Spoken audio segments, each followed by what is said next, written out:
It takes some of the most famous assassins, like John Wilkes Booth, Leah Harvey Oswald, John Hinckley, and mixes those with characters that you might not know, Leon Czolgosz, Charles Guiteau, and it's almost as if a joke if these assassins found themselves in a bar. How would they interact, and who would pair off with whom, and where they would go. It kind of explores their motives, who they were as people, why they chose to act the way they did.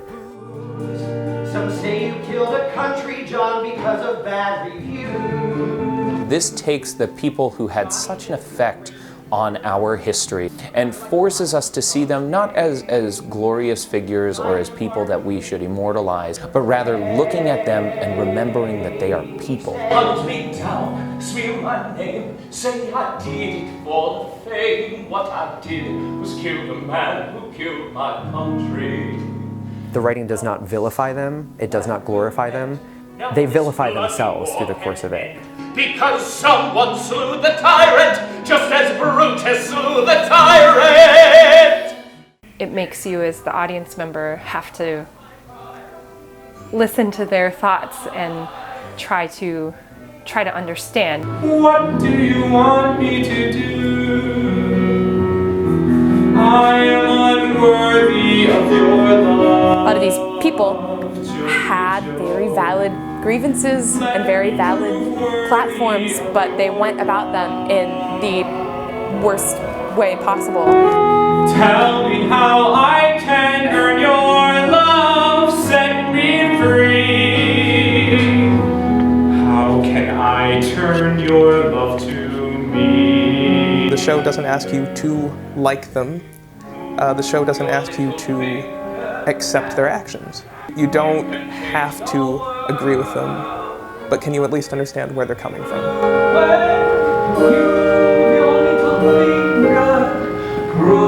How just a little finger can change the world. Can't be what you choose, from a mailman to a president. The show itself is not political, but the political environment we're going through, where rhetoric is so important and where people are becoming more and more desperate for America to be what they want it to be, is something that each of these assassins faced in their own time. Some people, might be a little upset that we are humanizing John Wilkes Booth and Lee Harvey Oswald, but I think that's also important, because the longer we spend dehumanizing them, the more easily it is to happen again. I have unified my party. I have saved my country. I shall be remembered! It forces us to look at the people who did these things and realize that the individuals we are surrounded with every day are not that different from these individuals. And it does it in a beautiful, very funny way. It's a dark comedy, but it's a comedy first and foremost. I hope you'll take a few minutes out of your busy schedule to listen to this tape which you have just opened in the mail. It is If you can't listen dark. to it now, maybe you could listen to it tonight. But at the same time, it's hilarious. It's wildly funny. I just love Sondheim because he's not afraid to write the way people think and the way people talk. He's not afraid to switch thoughts suddenly or have something pop into a character's head and suddenly the modality of the music entirely shifts. Are you listening? Nobody would listen! Didn't mean a nickel, you just shed a little blood, and a lot of people shed a lot of tears.